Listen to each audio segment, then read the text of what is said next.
on Emerald.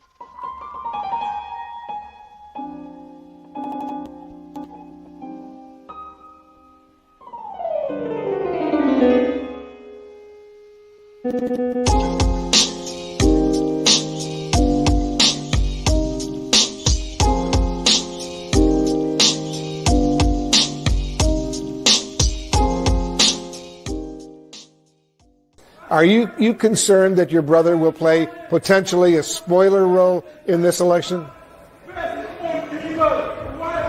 You know, I think we all know this is going to be a very, very close election. So the only way Biden will win if everybody comes out and votes. That's the way Biden wins. So we need everybody to come and vote. Vote for President Biden. If you vote for somebody else, that's a vote for Trump. Don't do that. Vote for Biden. Don't do that. Don't do that. Which Kennedy was that, Rory or Kerry? That was Kerry, right? I think Kerry. I can't even check. Her voice is messed up too. What? Her voice no, is like yeah, really it might be genetic and family oriented. I mean, I don't know. That screamer is great. One of RFK Jr.'s biggest supporters probably works on his campaign with Amaryllis Fox. Wow. Maybe. I don't know, but it's holy cow, it's tough to be out there on the stump. Well, what was it? I think you texted yesterday that his entire family saying "Go vote Biden's" kind of a fu. Well, they took a photo with 100 Kennedys with Biden in the middle saying vote for Joe Biden. There were Kennedys I'd never even seen or heard of in this photo. There must have been 100 people in this photo who were Kennedys, and I looked, and there's Biden right in the middle. Yeah, I don't know. I mean, he's the only Kennedy that I could think of, unless it's what's his name, the one who used to work at Fox, the oldest one. I forget his name. He was at the Sirhan parole hearing. He used to work for Fox News. But that being said, the rest of them are all voting for Biden. Of course they are. But you know, as you pointed out, we're trying to track rallies. It's not quite a rally, but what was it? Could have had a fireside chat with RFK. Yeah, it says. Does it say, "Dear Mark"? Is this? There's a thing. It's written to me personally. Well, in the email, probably. I clicked this so I could show. You know, yeah. But it doesn't matter. I mean, he sent it to me, and I think the tickets were $6,600. All of these are in the neighborhood, by the way. They're in Laguna Beach. They're in Malibu. They're all around SoCal on the coast. The coastal elites, where he will have, and it's the best part about it, and it says cocktail attire required. And I'm going, here's a man of the people. Who the hell's got cocktail attire? I mean, the whole country's coming apart at the seams, and this guy's saying, please wear cocktail attire to my my soiree. Dear God. No, I would like that. I mean, it would be like it would be nice if we could just keep doing meetups in our neighborhood. Wherever it is. Dude, I mean, what a coffee house. Come on down, bring some money. You talk about Biden campaigning out of the basement. This guy's doing the same thing. Yeah. I mean, he had a rally somewhere, and I said, where was this rally? Was it like, I want to say it was in Utah or something, and Idaho. He was in Idaho. And they're going, how many people are there? And they're just going nuts because there was so many people. And same day that Trump had a rally in Pennsylvania, had 42,500 people at Trump's rally in the snow and the wind and everything else. RFK drew 500 people in Idaho, and they're cheering that he's got 500 people in a room. And I'm going like, dear Lord, I mean, Bernie Sanders was getting 10,000 to 15,000 people, and he was a 75-year-old communist, for Christ's sakes. This is a good-looking guy. Obviously, he's got some vocal issues, but I mean, he could work on the stump fairly effectively. You're telling me you can't get more than 500 people? Maybe you shouldn't have fired Dennis Kucinich, who would have made a great advance man. Well, 500 people for the Bernie campaign, they probably would have canceled the event. Said, something happened. He couldn't show up because they wouldn't want to have the visuals. They would have canceled it for Biden, too, because it would be a threat to the Secret Service who couldn't protect him. He might wander into the 500. Matt just says, it was a quality 500. It was a quality 500. Yeah. It was like the 300 for Spartacus or something. I just want to say something based on last week's episode. I don't know if I got this out.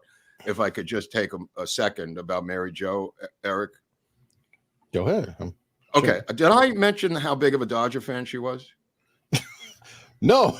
No. I have to get this in because the reason I love Mary Jo Kopechne and her father, he got her a baseball and a bat for her birthday, a Dodger baseball and bat and a glove, and she would play catch with neighborhood boys. And then they lived in Newark, so they would go through the Lincoln. It wasn't time to fit everything in last week. We went. Eric and I went as long as we could, but it was just too much information. Her dad would take her to Ebbets Field in Brooklyn to watch Jackie Robinson play. And she was in love with the Brooklyn Dodgers. And there's a place in my heart for Mary Jo, just simply because of her love of the Dodgers and her love of Jackie Robinson, who played in Newark, by the way, in minor league games. Newark had a lot of minor league baseball at that time. I think the Newark Bears were there. There were some franchises of the Dodgers. But the reason I mention it is, again, because of the fact that she loved the Dodgers and Jackie Robinson. And we just celebrated Jackie Robinson Day. So I just wanted to give a roll into Jackie Robinson Day because it's a big deal out here. It's a big deal in Major League Baseball. Everyone wears the same number every day. I think it was yesterday. They wear number 42, and every single team, every single game, everybody wears the same number for one day, which is 42, which is retired in baseball. It's a little confusing because you don't have the names on the back. It's really confusing to the announcers because it's now batting number 42. I have no idea who it is. I got to ask, I did not realize I'm not a big baseball fan. And Right. I'm not a big Douglas Adams fan. I don't know who Douglas Adams is a famous author who wrote Hitchhiker's Guide to the Galaxy. Okay. World famous book. And the big question in the book is, what is the meaning of life and everything? And the answer was 42. Right, 42 because of Jackie Robinson. And I didn't know if it was tied to that, though. I mean, yeah, no. It's because of Jackie. So Jackie breaks we could do an episode on Jackie Robinson, but our baseball stuff doesn't really resonate that well. But I just wanted to tell you this about Jackie Robinson, which I do every year when I'm at the stadium with my friends who are lefties, and it drives them insane. Jackie Robinson was an avowed conservative. He voted for Nixon. He endorsed Nixon, campaigned for Nixon, was a Republican. He had a column in the Daily News, why Vietnam is important. He wrote it every single week. His son was in Vietnam. He became a CEO for Chock full of Nuts. He was considered an Uncle Tom by the black militant movement of SNCC, who literally called him an Uncle Tom. Nobody knows this. They have taken his story, the left, and made him into Che Guevara. And he was far from being Che Guevara or Cesar Chavez, for that matter. He was a Republican conservative. He was a Rockefeller Republican in the state of New York.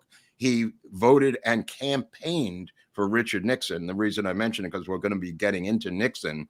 That's why I wanted to tell this Kopechne, Jackie Robinson Nixon connection, because and every week he literally wrote a column for the New York Daily News. Well, I think it was called "Why We're in Vietnam," but it may be a little different. But the manipulation of his storyline and the myth making around Jackie Robinson is so irritating. So that every year when I'm at the stadium with my friends, I tell them what I just told you, and they just go, "Well, why is that important, bro?" And I go, "Because it's the truth." I know that's difficult for you to understand. Jackie Robinson was a gang member who grew up in Pasadena, got a scholarship to UCLA, was a great athlete at UCLA, and turned his life around with the help of the woman of his dreams, the woman he married, who's, I think she's still alive. He was with this one woman his whole life. His son, I think, committed suicide later. But what's that? Oh, I can't help it. The story of Jackie Robinson has been so manipulated by leftists that the truth needs to be told every single year on Jackie Robinson Day. So that's why I put it out there. Anyway, let's get back to the show. All right. Well, let's start on a high note here. I think you might enjoy this. I don't know if you saw it earlier. It's Steve Ducey. These are always good. These are always good. All right, but listen early so you can get the question. Why is President Biden saying that his uncle Bosie was eaten by cannibals?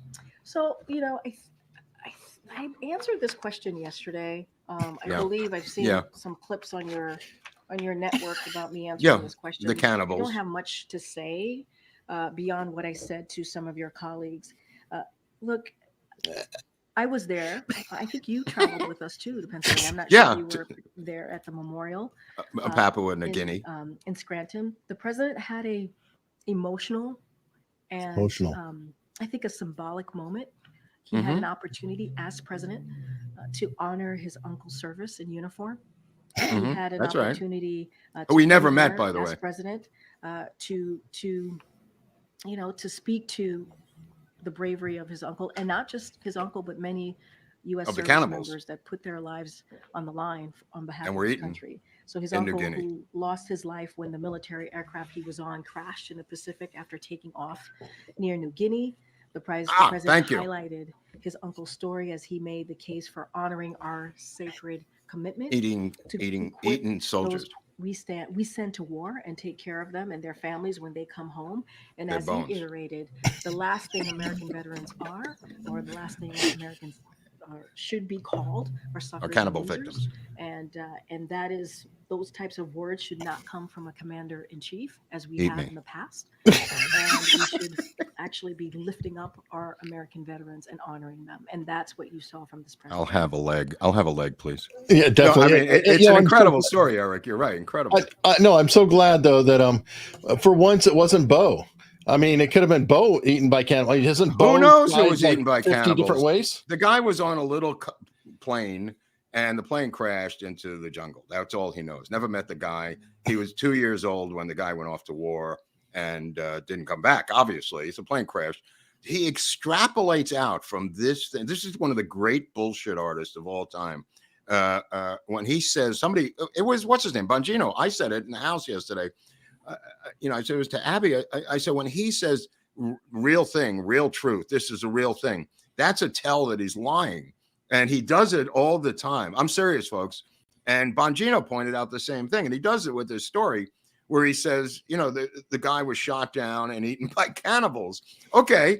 There's no evidence of that. And what Greg Kelly put up yesterday on Newsmax was a photo of all these people in Papua New Guinea who look like cannibals. And he says, I think they need an apology. This might be a State Department scandal. It was so funny what Greg Kelly did last night about this story. I was literally rolling on the floor. He showed a bunch of cannibals in Papua New Guinea, and they were carrying some white guy on a thing.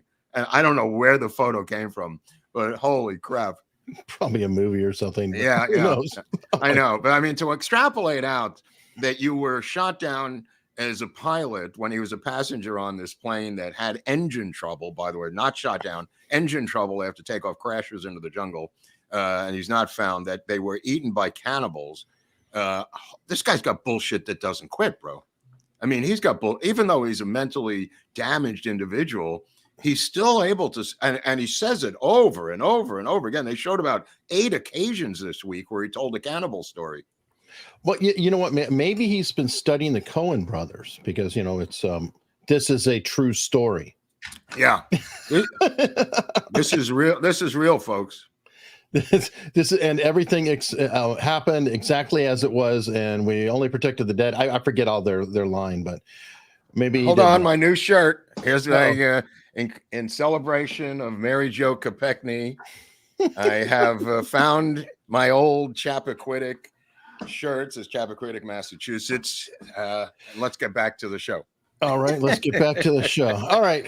Where do you want to go now? Where do you want to go? I'm sure you knew the guy. And it seems like these keep coming more and more and more. So this week's memorial is Dickie Betts. Yeah, I didn't really know Dickie Betts, but I was obviously have a connection to the band. I've seen them a million times, and many people have seen them, not just me. But the times that I saw Dickie Betts, it goes back to 1971.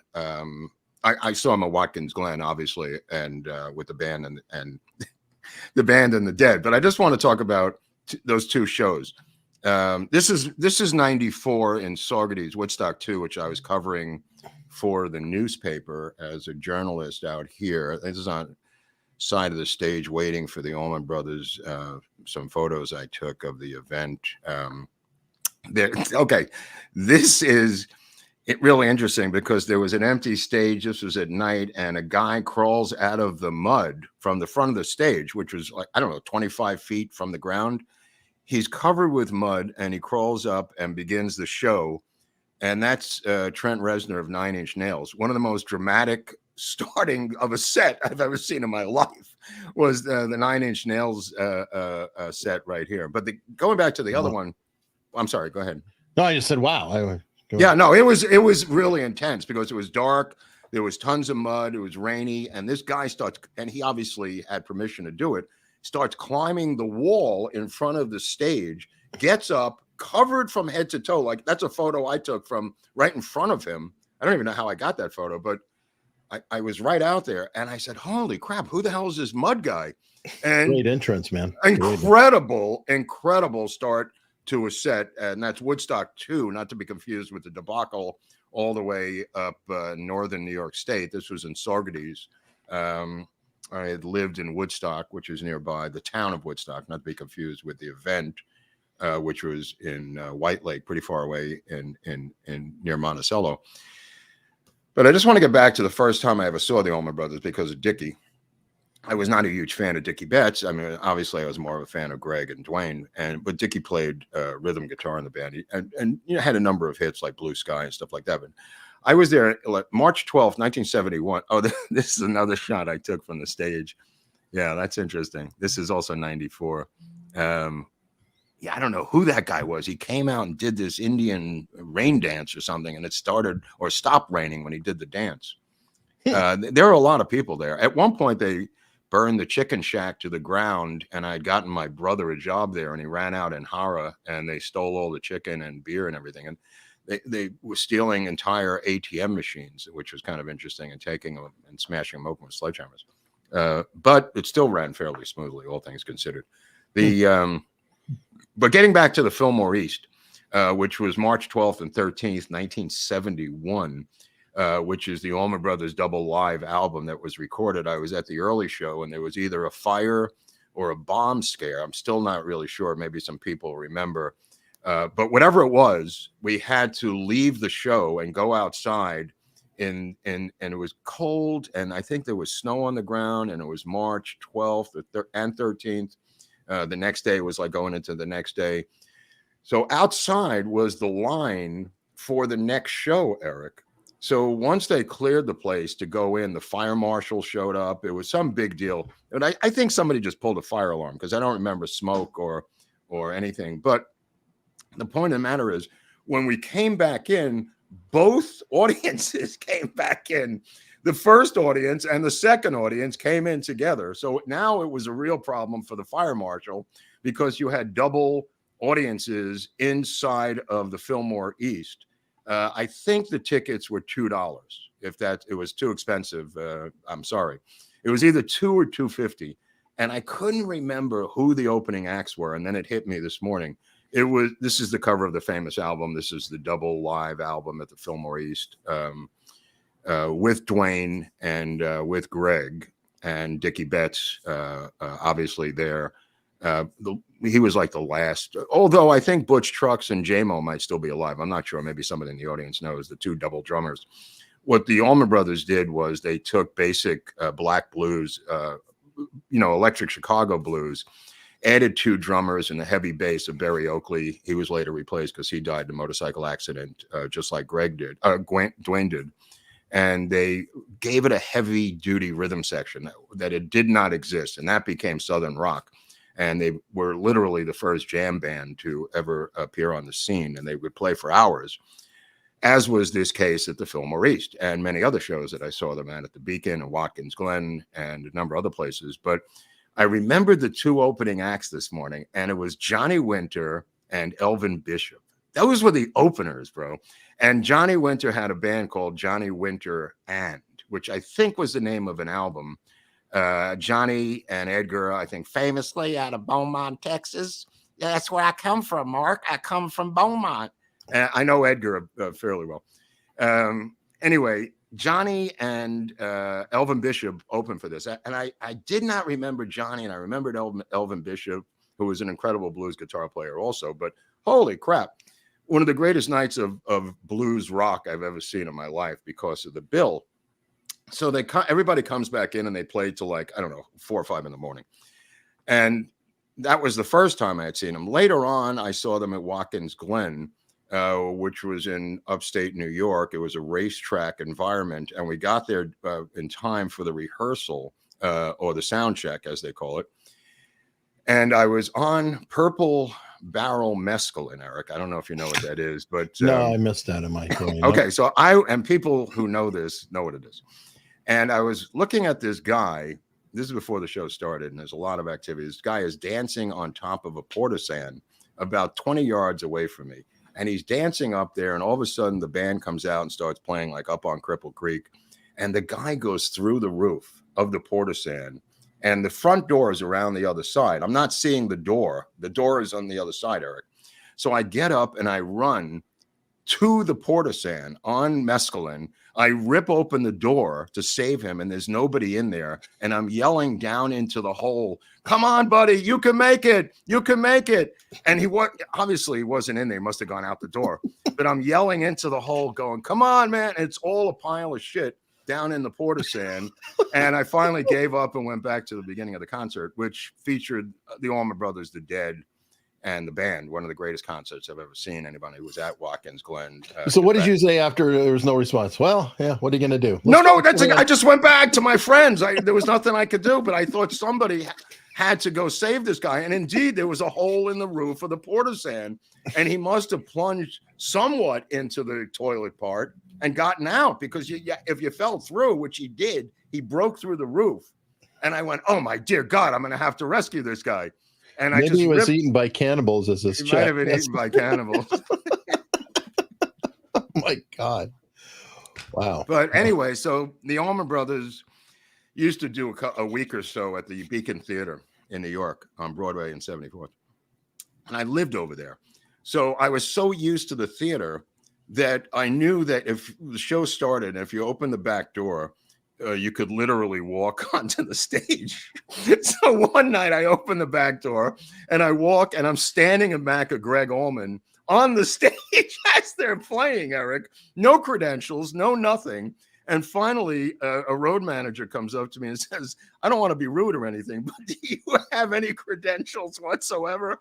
And I go, "No, man, I don't. I just walked in." And he goes, "Well, it's embarrassing to me. Can you please get off the stage?" That was hysterical. And I was waving to friends in the audience behind Greg Allman from the stage at this particular show, because it was accessible if you knew what you were doing at the Beacon, if you knew the doors. Now, that being said, there used to be this thing called the Bonnaroo Festival. I don't know if they still have it in Tennessee. Some of the people in the chat may remember the Bonnaroo Festival. It was in the 90s. I don't know where it went. It went into the 2000s. I mean, there was quite a few years there. Anyway, so I have a relationship with Elijah Allman, who is a brilliant guitar player, brilliant mimic, and is now battling his mother for conservatorship. That's a whole other story that Eric and I talked about. It's still going on. Right, it's still going on, but the Allman Brothers were playing Bonnaroo, and Greg, his dad, calls up Elijah from the audience to come up on a whipping post and play guitar with Dickie Betts. And Elijah's an amazing guitar player, perfect pitch, can play anything. Unfortunately, he's a heavy metal guy who's really into death metal, and that's his world, kind of like Steve Gibb. That's his world, right? So he takes this insane solo, and Dickie Betts is losing his mind, and they get on the tour bus afterwards. Greg says to him, "Uncle Dickie wants to see you up front right now, boy." And he goes, "What?" And he goes up, and Dickie goes, "What the hell was that, boy?" He goes, "You ain't never playing with this band. I don't care what you ever do. Get off this goddamn bus. You're dead to me." And he throws Elijah off the bus. And he never got to play with the Allman Brothers ever again, even though his father was Greg Allman. That was the end of his. And he knew that Dickie was going to go crazy. He just took the solo from hell, having nothing to do with whipping post. And Dickie lost his mind and banned him from. He was banned from the band that he wasn't in case that makes any sense. It might have been cool to hear that solo, though. I bet it's. Dude, I would love to. I would love to have heard that. I mean, he did play with his mom occasionally. I remember him playing with her on the USS Enterprise. And I don't mean Star Trek. I mean the aircraft carrier that was on 42nd Street in Manhattan, where she did a special. I think he played with her on that. There is some footage of that. Some brilliant guitar player. He has a band called Dead Z that has a cult following, a real band. They probably don't even know who his mother is, in Dead Z. But anyway, I just wanted to give a shout out to Dickie Betts, and the Allman Brothers, because he was the last of the big 3 or 4, Barry Oakley, Dwayne, Greg, and him, are all now gone. Wow. That is sad. All right. Well, and sadly, carrying on, we have to have our weekly conjoined twins stories. And this, I think, happened just after our show last week, but the world's oldest conjoined twins died. Oh, this is a different, the other set. This is not. No, this is the world's oldest. They are 62. Not Abby and Brittany. Oh, these two were stuck at the head. This is a different setup. Yeah, that's correct. Well, we're collecting all the twins. Yeah, that's our thing. So that's a good thing. They did pass. They passed away. That was which is a pretty good run considering. Yeah. They shared 30% of their brains. The doctors told them they wouldn't live past 30. I remember that years ago, and they lived to 62. 62, doubled it. Wow! What a run! What a run! They really, Planet Fitness, they only had one gym membership. They didn't need to have the 2, Eric, which I thought, Planet Fitness was really nice of them. Now, the other 2, Abby and Brittany, had some trouble with the guy who's the new husband, right? Wasn't there? He was having some trouble, but things have cleared up. Oh, I didn't know that. Somebody claimed that he was a father to another child, but paternity results have been revealed that he's clean. He is not. Didn't he have another wife and kid? Like if you scroll down a little bit, is there a picture of his first wife? And he had like a regular wife and kid. He left. Yeah, that's his regular family. He said, I couldn't live with this family because I have to marry these conjoined twins. I can't take it anymore. He left them to go with the conjoined twins. But that's not his child. This one's not his child. Okay, that's correct. But he does have a child though with her. Apparently, because they're saying the youngest. So that's not the kid. This child right here is not the child, I believe. Very strange. Very strange. Yeah. See here. But one of these is. Definitely. I think one of them is. Yes. Wow. I mean, it just boggles the mind what he does with these 2 girls, or 1.5 girls, if you want to, do the addition. I mean, she gets up and she says, "Listen, I got to go to Target this morning, do some shopping." And she said, "Well," the other one says, "I'm not really interested. I'm going to sleep in." I mean, then you got the third wheel, who's the husband. I mean, this thing's a mess, Eric. Yeah, it is. Yeah, it is. If you go, dicephalus is what it's called, by the way, for the people at home who are medically inclined. There used to be a show, I think it was on TLC 2012, with the 2 girls. They'd been on Oprah before, but they have their own show, which is 8 episodes. Strongly urge people to watch it if you want to throw up in your own mouth and have a weekend fun trip. He was 2-timing his wife. It'd be great if they had twins. They had twins. 2-timing his wife. I mean, wow. But they have, a couple of good heads on their shoulders. These girls know what they're doing. And I think, and somebody told me this, I think Abby, my assistant, might have told me, they teach school together in the state that they live in, which I think is Minnesota. They're school teachers together. Imagine that class. When you come in, could you keep a straight face in that class if that was your English teacher? Well, you would literally have the problem with the teacher having eyes in the back of their head. They can be looking 2 directions at once. Right. Wow. What about parent-teacher weekend when the parents come up to meet with the teachers? They talk to both. You talk to the 2 of them, and they have a different opinion on Jimmy because Jimmy's not paying attention, but the other one says, "No, Jimmy's doing a great job. I don't know what you're talking about." I mean, that PTA meeting must be really interesting with the conjoined twin teachers. Wow. Yeah, totally agree. But you know what? There's other kind of odd, crazy family scenarios, and this one blew my mind. Which one? This one right here, where this woman. Yeah, what is this? What is that? This woman literally rolled in her uncle to sign for a bank loan, and the uncle, is kind of head flop, not moving around very well. And she's like, "Hey, come on now, get with it, get here, sign, get with it, sign." Well, turns out that Weekend at Bernie's can happen in real life. Brazilian Bernie style. Brazilian. Yeah, somebody Bernie. said Bernito. Weekend at Bernito's. Right. Yeah. She literally rolled in her dead uncle. Well, how is he going to sign? Is she going to take his hand? Yes, she's helping him. He's weak. Oh, right. It could be done. It's not that crazy. It could be done. Why couldn't they just mail them the forms? Why did they bother to go in? Maybe in Brazil it's not as easy. I don't know, but maybe they tried that and they said, "So I'm sorry, ma'am. You're gonna have to come in." There's a rehab in West LA, and Kurt Cobain was in it, and he jumped the fence and escaped in the morning in his pajamas. He went into the bank right next door and said, "I'm Kurt Cobain. Give me all my money." And he wrote us a note. And they said, "No, we can't do that." And he said, "Give me all my money. I'm Kurt Cobain." And they called the police, and he ran out the door, and he just left. Nobody could find him for weeks. Wow. Yeah, little Kurt Cobain story there. Anyway, that one blew my mind. I shared it out on X, Twitter, whatever. If you want to watch the full video, I can't be sharing that on YouTube, obviously. No, I can't. I really can't. It is dark. I mean, it's as disturbing as anything I've ever seen. Right. Not as disturbing as this letter that you have from this woman that we could read, which I'm going to read from. It's official statement, January 30th. This just came in 2018. To whom it may concern, Eric, over the past few weeks, I have been asked countless times to comment on reports of an alleged sexual relationship I had with Donald Trump many, many, many years ago. The fact of the matter is that each party to this alleged affair, denied its existence in 2006, 2011, 2016, 2017, and now in 2018. I am not denying this affair because I was paid hush money, quote unquote, as has been reported in overseas-owned tabloids. I am denying this affair because it never happened. I will have no further comment on this matter. Please feel free to check me out on Instagram at the Stormy Daniels. Thank you, Stormy Daniels. By the way, that's my favorite part. Never mind everything else. Feel free to check me out on Instagram. Why not?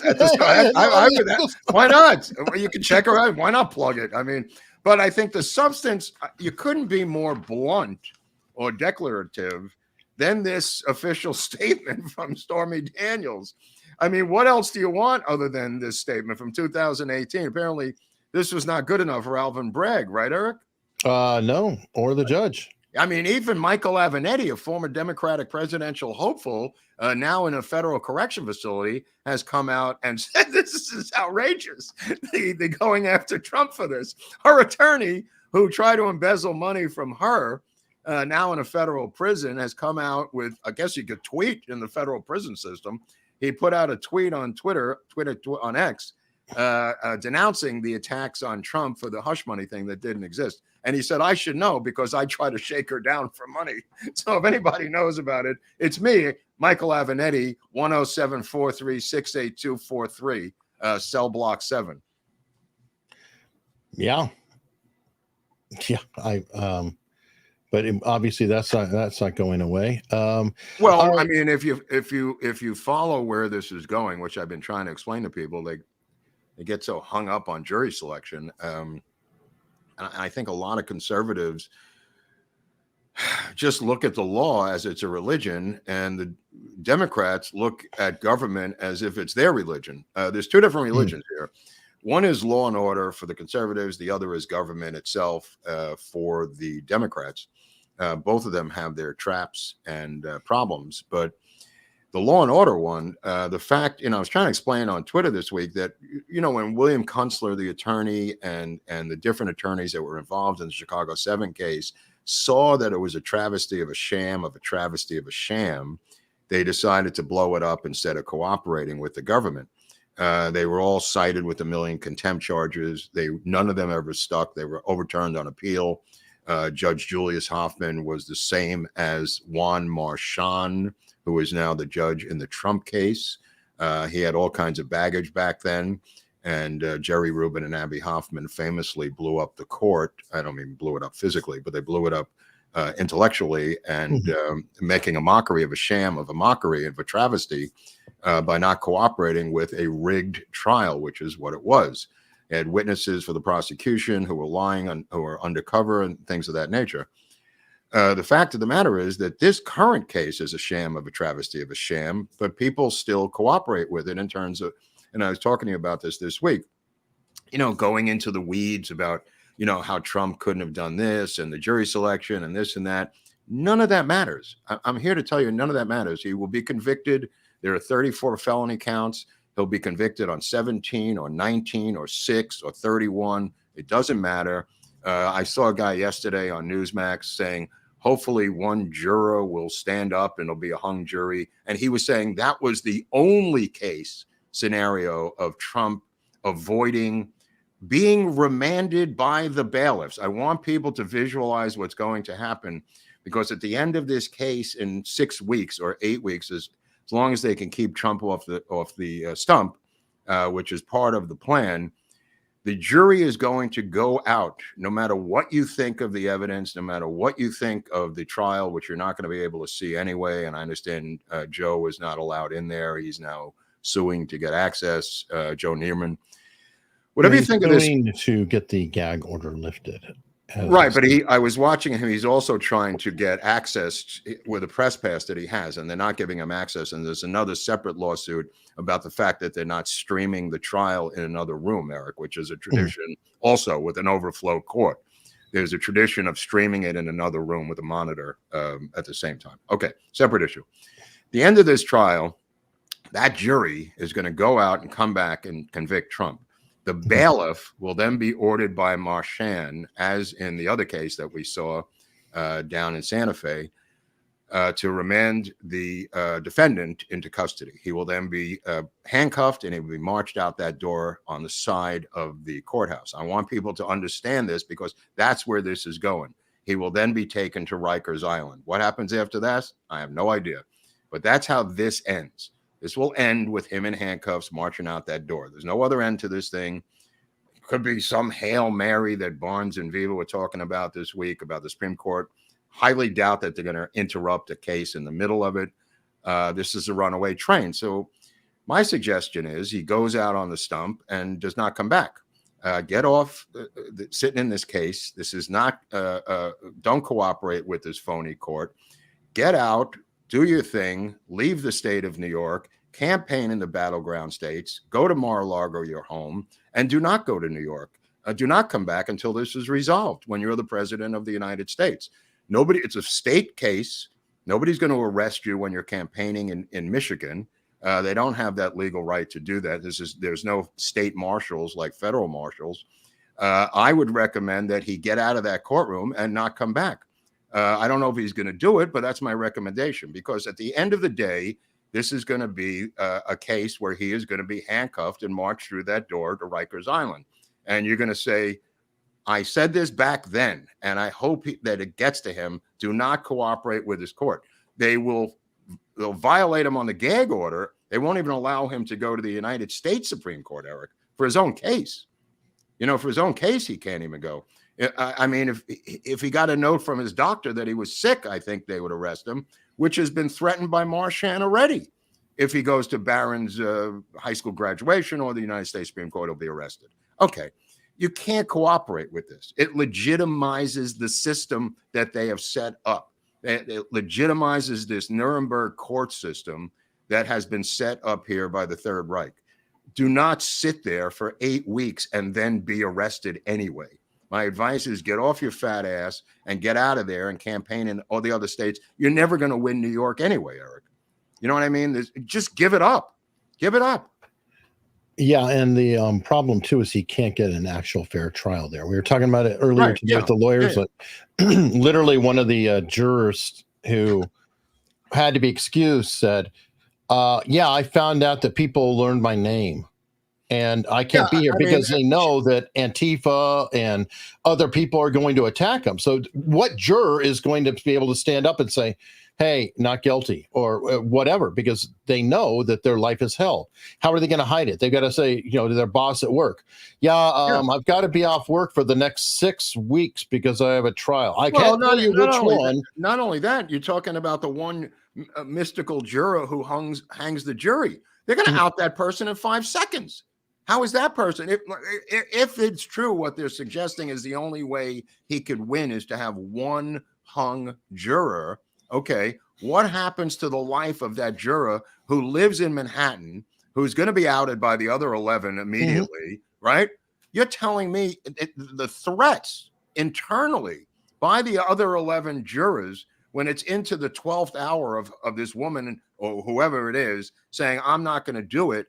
There's just no way they're going to roll over just to get out of there and not have their life threatened. Or their families threatened. I mean, you know damn well that the intimidation, and Tim Pool actually put it really well. He said that they'll do a, quote, low-level terrorism, just low enough to where it doesn't hit the headlines, but their life will be absolute living hell. The point of the matter is these 12 jurors are going to convict him on fill-in-the-blank amount of counts. There's 34 felony counts. They'll convict him of 17 or 29 or 9. It doesn't really matter. The point of the matter is he's going to be remanded to custody. That's what's going to happen. This Marchand's job is to remand him to custody. I know this is hard for people to see in their minds, but believe me, this is where it's going. And if he sits there for 8 weeks and then has it done to him, he's a schmuck. He's got to get out there and say, this court is illegal. I am not going to participate in my own lynching, and go out and campaign on the stump talking about this case on the stump.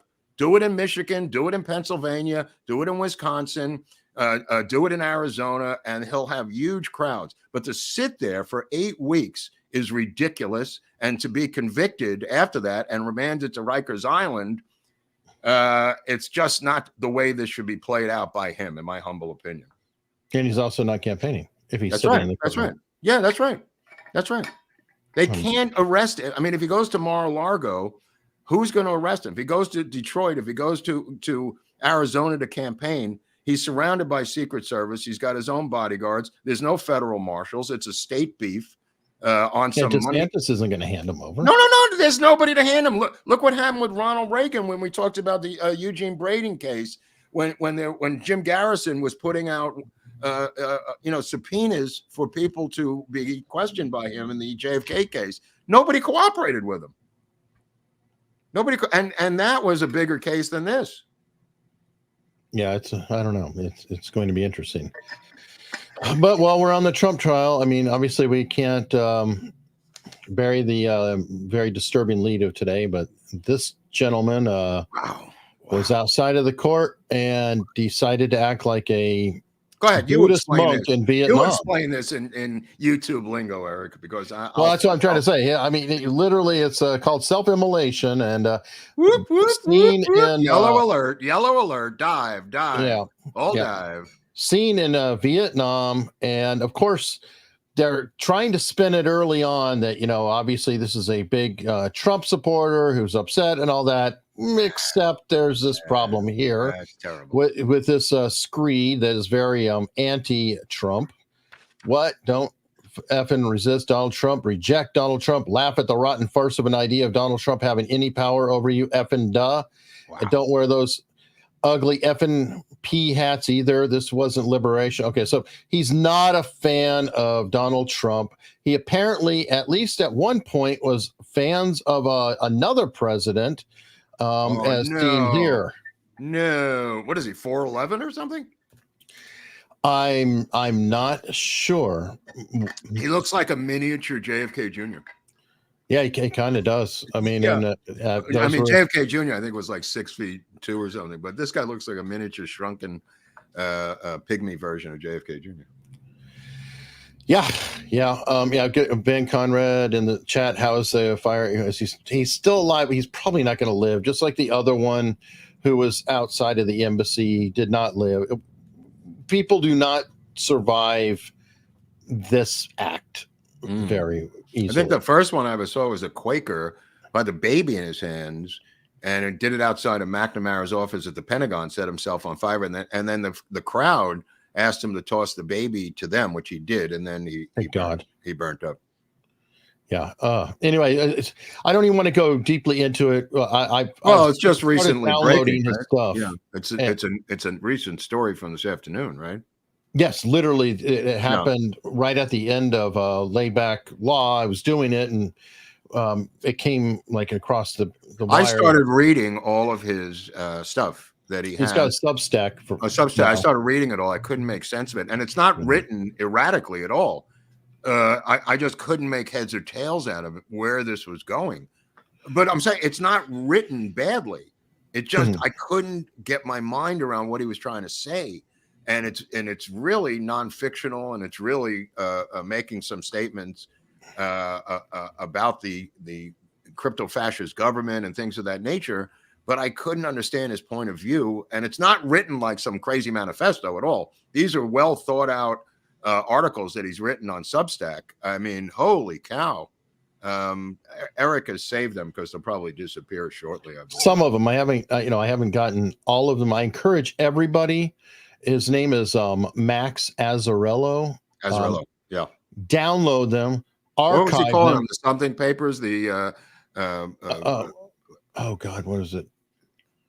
Pyramid scheme papers or something? Yeah, that might be the Ponzi papers. Ponzi papers. That's it. Sorry. The Ponzi scheme papers. But he goes into an amazing amount of detail. He goes on the whole thing about NYU being a center for some sort of political killing machine or something. No, that's NYU is a mob front. Yeah, this one here, and I read that one. There's that was a little folder. I mean, these things are printed. You see the booklet he left behind. I mean, these are printed really well.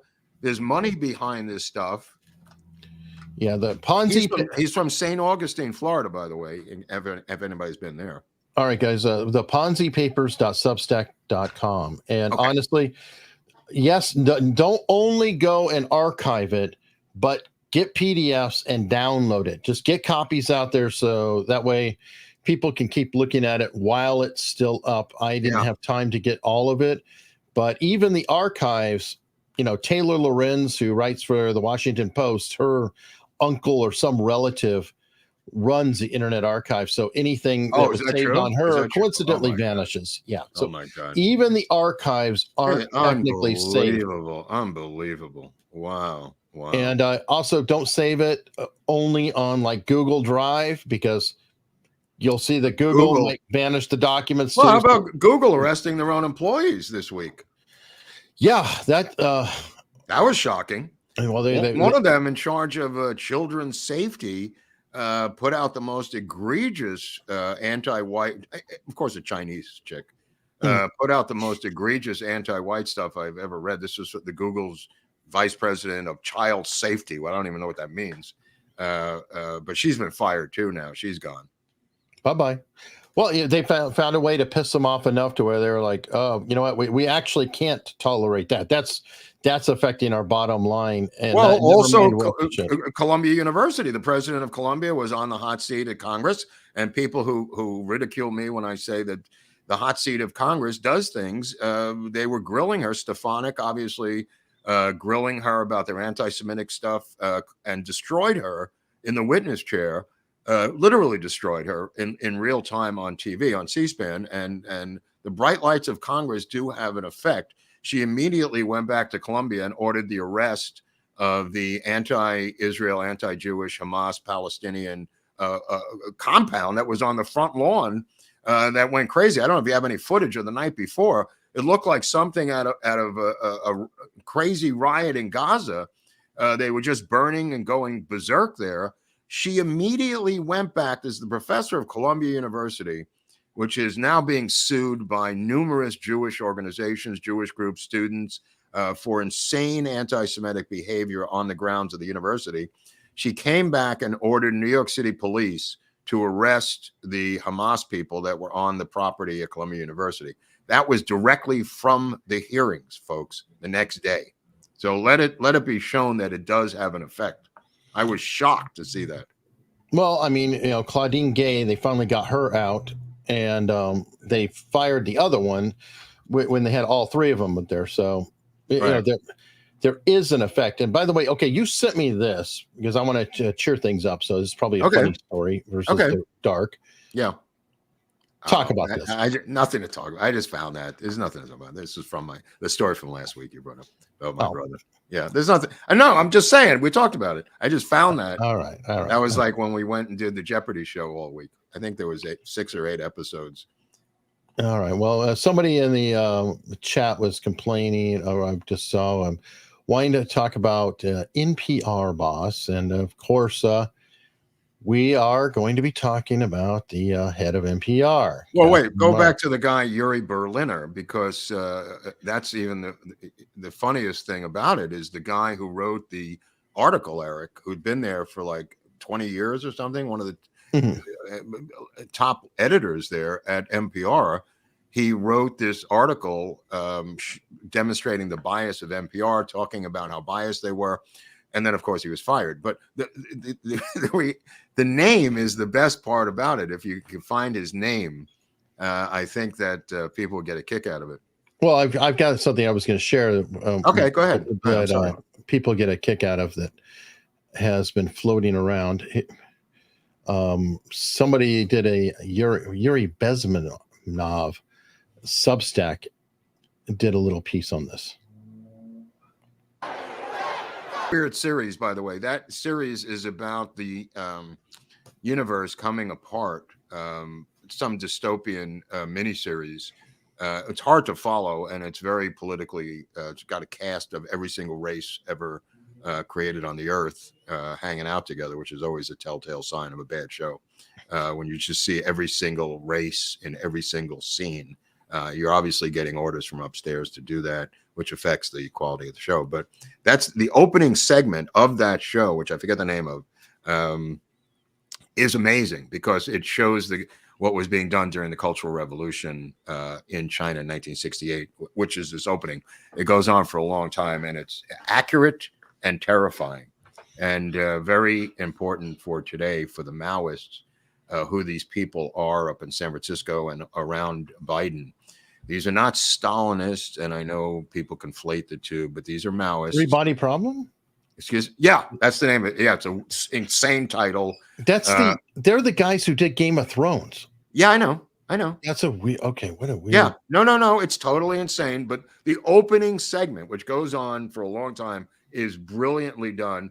Then it jumps to modern time, and they're working in a physics laboratory or something, and the universe is coming apart at the seams. Essentially, is the plot. But that opening segment is absolutely bone chilling. What they did to that guy. That's his daughter in the crowd, and completely accurate. He was a professor at the university. To tie it to here, they literally were using the actual words that were said by NPR, et cetera, and it lines up so well with it. Yeah. Oh, yeah. Just terrible. Yeah. And apparently the NPR boss also was at Wikipedia prior to this. She said that, the Wikipedia was written by Western writing traditions. And I'm going like, what else are you supposed to use? I mean, puppets? It was insane. And she goes on in one interview I saw of her when she was a Wikipedia Witch of the West. She goes on saying that there are a lot of cultures that don't use writing as a tradition. How are they supposed to use Wikipedia? They use an oral tradition. So, I mean, you can listen to Wikipedia. There are audio buttons you could push. It was just an insane anti-white screed against white men by yet another white woman who refuses to give up her job to a black woman. And until that happens, until one of them heroically says, I am a racist, I am giving up my $17 million a year job to this black custodian woman who I found in the hall, I can't take them seriously. And Catherine Marr, obviously the mother of Bill Maher, I was wondering, or sister, is just so woke. It's beyond anything. She woke her way out of Wikipedia. That's how woke this witch was. And now, at NPR, I mean, it's the same situation that happened at CBS News with Catherine Herridge, where the woke black woman took over CBS News and got rid of all the white people, from what I understand, including Catherine Herridge. And then they took advantage of it by seizing her computers. Who's it? I think Larry Singer is his name, but the original guy who built Wikipedia, he was the programmer who did the work. So no longer hasn't been with him in decades, but he was shocked himself. He said, I can't believe she actually said that shit out. It's insane because anybody can edit Wikipedia. I mean, nobody's stopping anybody from. There's all kinds of incredibly woke, insane articles up there that people battle over all the time. Her complaint that some cultures don't have writing skills. It's just the craziest excuse I've ever. Well, why don't you get some writing skills? I mean, what is Wikipedia supposed to do? Autopedia. Audiopedia. I mean, there are people who are blind who use Wikipedia, for Christ's sakes. Yeah, and they can play articles out loud. I think. I know. That's what I just said. That's what I thought. Just play them out loud. Bum bum bum bum bum bum bum bum bum bum bum bum bum bum bum. I don't know. It is very, very, very, very, very, very weird. But while we're in the woke moment, let's talk about Mozart. You shared this with me to put it up. Yeah, this is also there was a neighborhood there in the 50s called San Juan Hill, black neighborhood. This is 66th and Broadway over there where Lincoln Center is. There's also a school there. There's a couple of things in that complex. And now Lincoln Center has gone after themselves, saying that they are racist.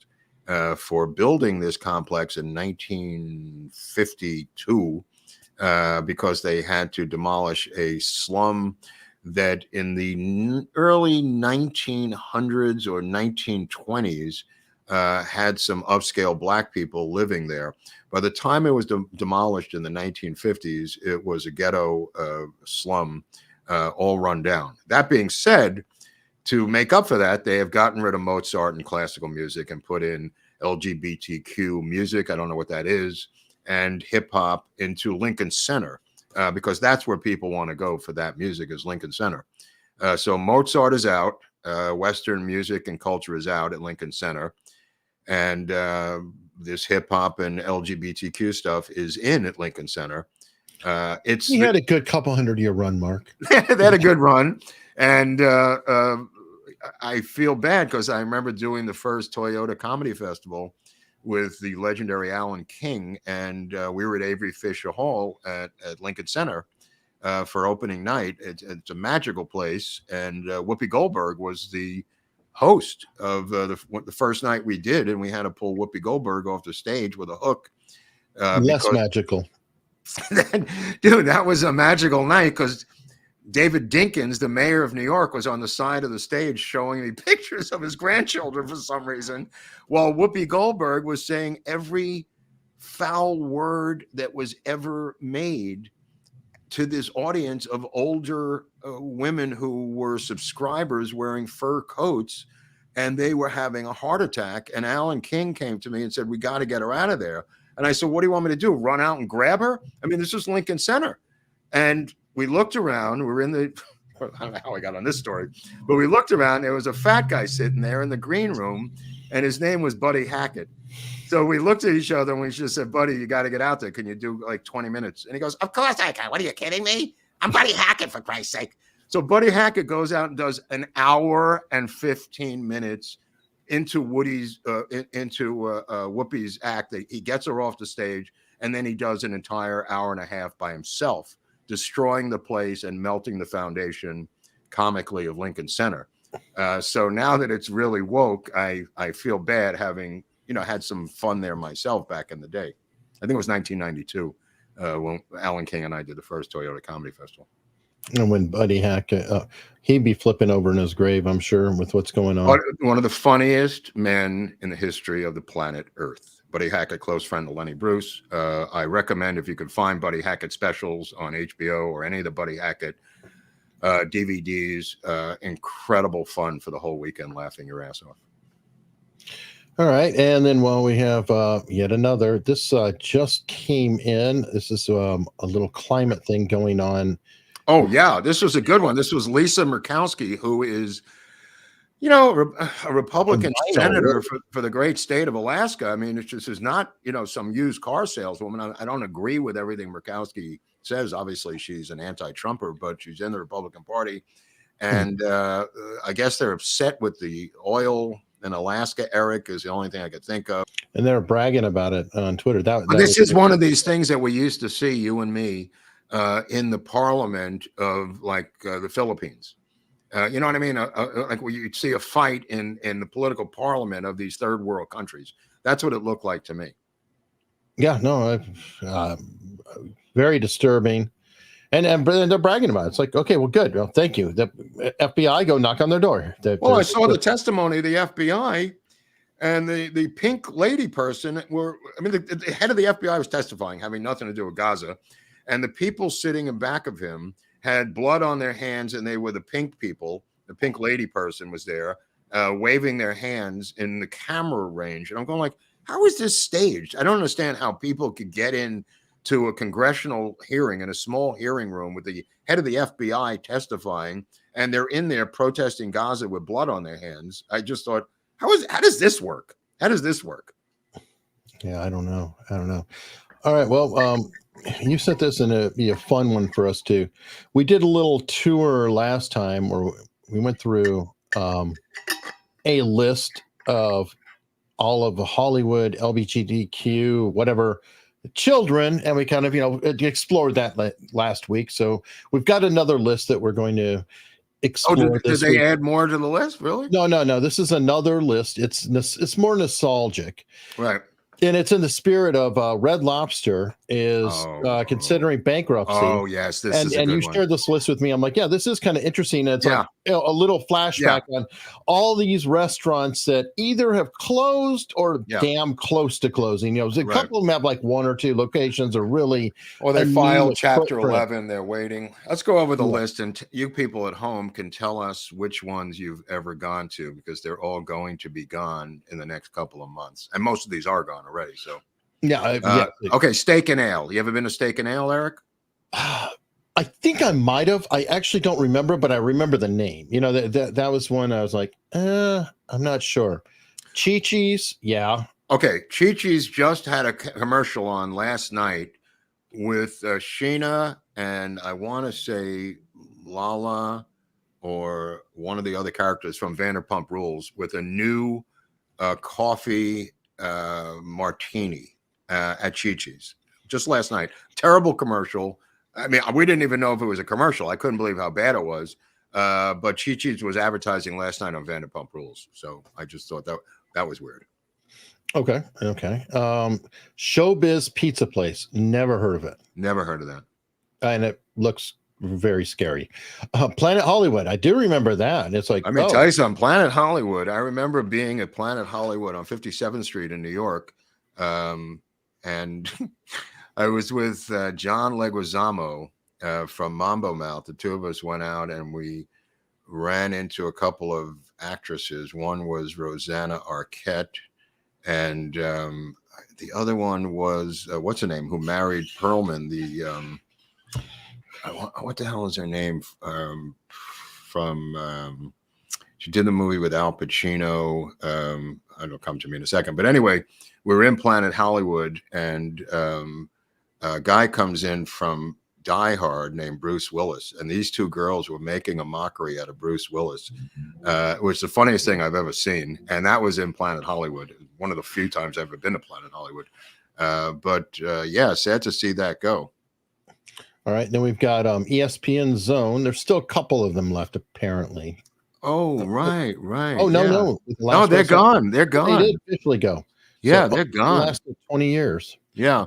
If only ESPN. No, sorry. Casa Bonita. I'm not familiar with that. Not familiar with that one. But that's weird. So South Park creators bought it, reopened it in 2023, and they're banning tips. Is that true? That's here's an article on it. So that's interesting. Kenny Rogers Roasters. I remember that. Is that gone? It's gone, yeah. Closing in 2011. That's sad. I think he's dead too. Yeah, he died last year, I think. Let's see. All-Star Cafe. Yeah, I heard of that. Now, Bennigan's, definitely no Bennigan's. Bennigan's was a big one. And Hojo's. Hojo's was a big one. And that is a shame. The final restaurant. Ellen Barkin, by the way, is who I was talking about. Ellen Barkin. Which I'd recommend Sea of Love if you want to see a good crime movie with her and Al Pacino. That is a good movie. Sea of Love. Anyway, Hojo's. What about Hojo's? They're gone too? Yeah, last closed in 2022. The final restaurant. We used to go to their fish and chicken fry, all you can eat. Me and my friends in high school, and would not eat for days that we could bust their balls and just eat 1 million pieces of chicken at their all you can eat chicken and fish fry at Howard Johnson's when we were kids. Wow. Maybe that's why they're out of business. I don't know. I mean, but they were a staple. I mean, Blimpie subs. Oh God, really? Blimpies? Yeah, Wow, I love Blimpies. And there you go. The perfect headline. Blimpie seemed like it was everywhere, and it nearly was, and they closed 1,114 stores. Holy cow. Wow. I mean, Country Kitchen closed 197. I never heard of that, so Country Kitchen. Damon's, never heard of that.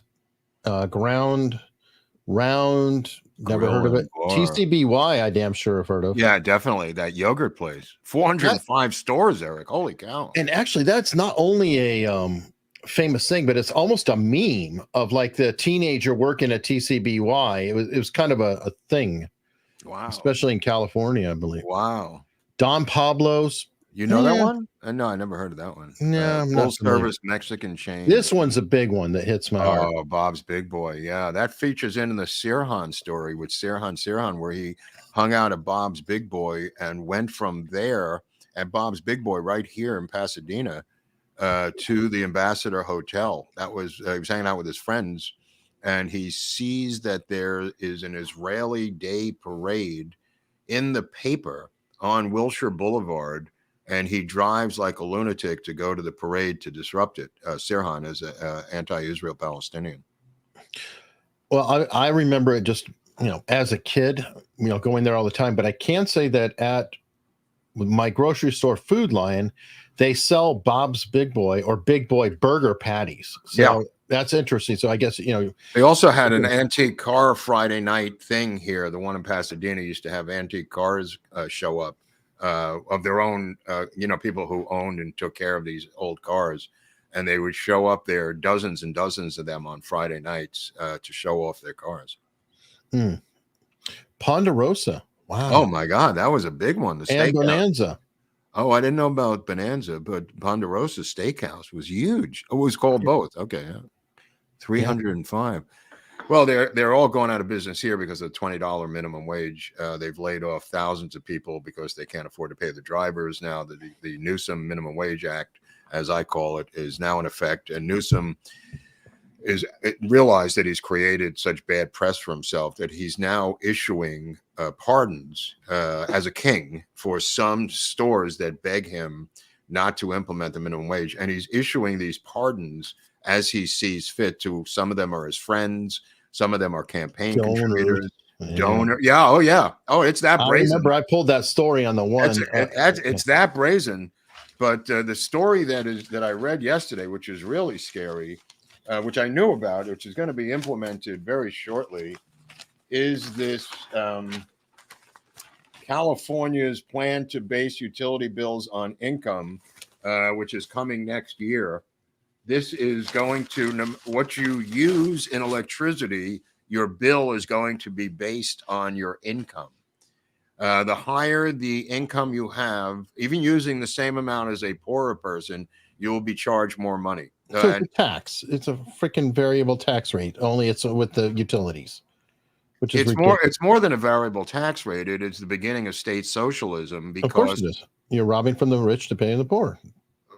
Yeah. Right, but what I'm saying is they're twisting the arms of these private companies who don't want any part of this, and the people on the bottom, the poor people, are going to be able, which is what they're now negotiating and realizing, they're going to be able to run their air conditioners 24/7 without any regard for the green movement or anything else.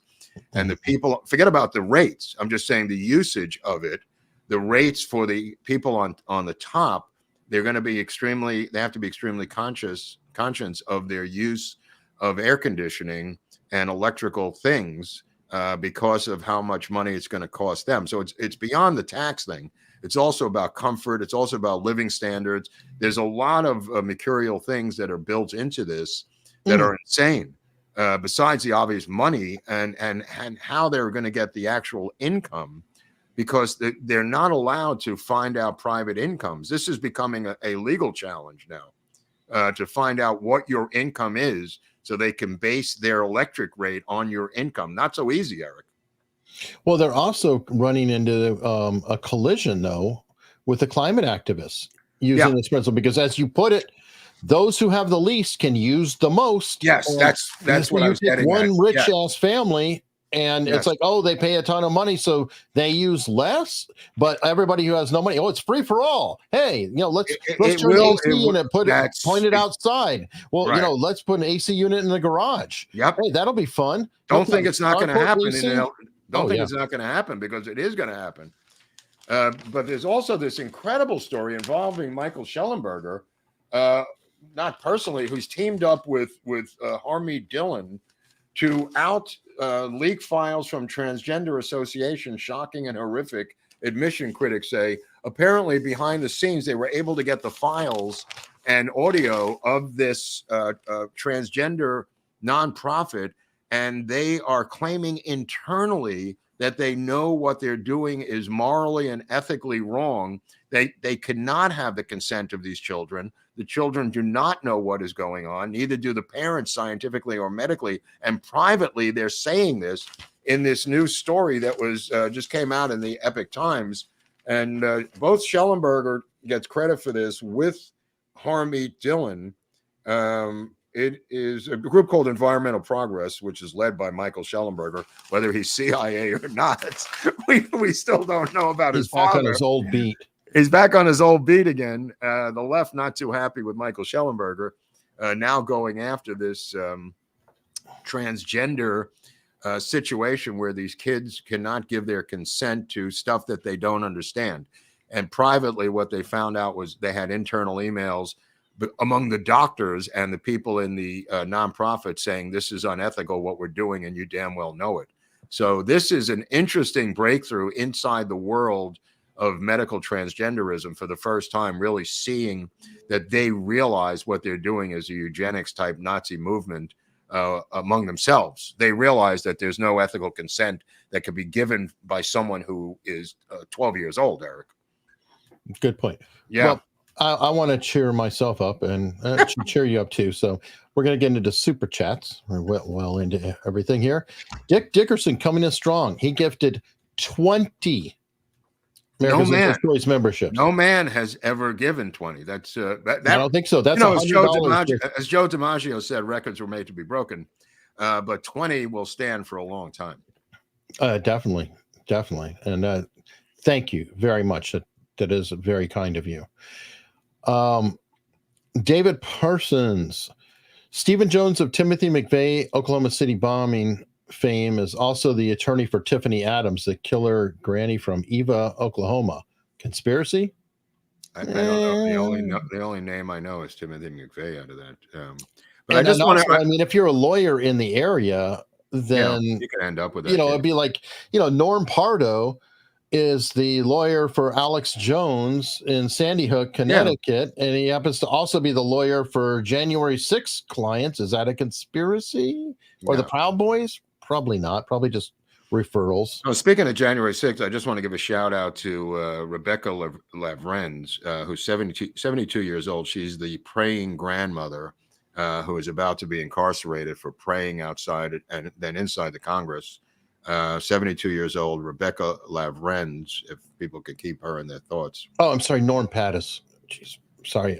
I was talking to another Norm Pardo, so I got him confused. It's Norm Pattis. So, Pasha said it's tough when even KJP has a hard time lying. Man, that was funny watching her just being like, I was there. She was dragging that out for an hour, Eric. She did. It was like she was making this up, and she was like, what am I gonna? Can you imagine her on her way to work? What did he say today? Oh my God. What a tough job. I mean, I wonder if she has any relatives left in Haiti, because barbecue is now the king of Haiti. What? You think that's funny? The guy's name is Barbecue. So what? I'm sorry. I'm sorry. Look, we went from cannibals eating Joe Biden's uncle to Barbecue is now running Haiti. And Barbecue so he got the name was from barbecuing people in Haiti, where her family, she still might have some family back there. And they may have been barbecued at this point by Barbecue himself, one of the kings of barbecue in Haiti. And of course, we're being very ironic. Can't wait for the 55th anniversary of moon landing on July 20th, and Biden will somehow inject himself into the lunar module. Well, it's so funny because we were covering Chappaquiddick, and you're going to see how Chappaquiddick is connected to Watergate pretty soon, because we're going to segue between Chappaquiddick and how it's linked to Watergate, not the car crash and the killing, but more about what Ted Kennedy does involving Watergate is why I wanted to do Chappaquiddick. The moon landing happens 2 days after, July 20th, 1969. And ironically, that gets moved to the bottom of the newspaper because of Chappaquiddick in many newspapers. But I am researching how Nixon looked at Chappaquiddick, which is really fascinating. We'll be discussing that in some upcoming shows. Because Nixon looks at it in a different lens than you and I do. You know what I mean? He feels sorry for Ted Kennedy, but looks at him as an opponent he must crush. But he personally feels sorry for him. When he meets him a couple of days after Chappaquiddick, he comes into the Oval Office to talk to him about something else. And he says he looked pale and frail and thin and shaken. This is Nixon's words in his own memoirs. That he felt sorry for him. He didn't feel sorry for him as a political opponent, but he felt sorry for him as a man. As a man. Yeah. Oh, yeah. And he knew, and Nixon says, obviously this is not even close to the truth, what Kennedy has put out in his release of the story. He says everybody realizes that this is a bullshit story that he put out. But nevertheless, he feels that even with Chappaquiddick, and we'll get into this when we get into it, but even with Chappaquiddick, he would have been a much more formidable opponent than Muskie or McGovern, who ends up winning the nomination. He thinks that he would have had a tougher time with Kennedy than he did with McGovern, and he wins 49 states against McGovern. So he couldn't he couldn't believe that they were letting McGovern run. He couldn't believe their luck. They were literally laughing with joy when McGovern won the nomination. One thing I just got to point out, what a bum deal for Chappaquiddick, the location, that they're known for one thing. I mean, it's a place, and it's not like, oh, that's where you get good hot dogs. No, it's known for an incident, and nobody's ever heard of it otherwise. Right. It's been put on the map. Kind of a bum deal. I guess it would be like Salem witch trial. What else is Salem known for? I don't know. No, just the witch trials. You're right. I mean, if I was Salem or Chappaquiddick, I would just sell souvenirs of cars upside down, or things of that nature. I guess so. All right, Trey Ellswick said Watkins Glen, Grateful Dead and the band, greatest concert ever. He's right. Speaking as a Deadhead and longtime Willie Nelson employee. Absolutely true. I mean, I was there for the sound check, which was on Friday afternoon. I don't know how we got up there so fast. But we drove like banshees. We were on Long Island and we drove to upstate New York, Watkins Glen. Maybe it took 8 hours. I don't know how long it took, but we drove like banshees to get there and heard that sound check. And years later, my friend Alan Kaufman, who's dead, who was a friend of RFK Jr., used to go whitewater rafting with him. Alan Kaufman, a music producer, was on the soundboard, he told me. And he was one of the only guys who was able to extract tapes of some value from the event, clean tapes. All right. Dick Dickerson with their own super chat too. Wow. Wow. Thank you. Wow. I grew up 10 miles from Watkins Glen, saw many great concerts. Also the Weeds Port Race track had great concerts all summer long. Wow. That's bizarre, man. Yeah, it's beautiful up there. Watkins Glen, upstate New York. I mean, it's beautiful country. That's a racetrack, like he's pointing out. But it was a great place to have a festival. I think at the time it was the largest festival in history because it was much bigger than Woodstock. And that was hard to believe because Woodstock was like 300,000. I think this was like 450. You can Wikipedia that shit. But Watkins Glen ran smoothly. It was 3 bands. They jammed together at the end. There was no violence. It seemed to be running pretty smoothly from what I recall. I was out of high school at the time. So it must have been that year that I graduated, 73.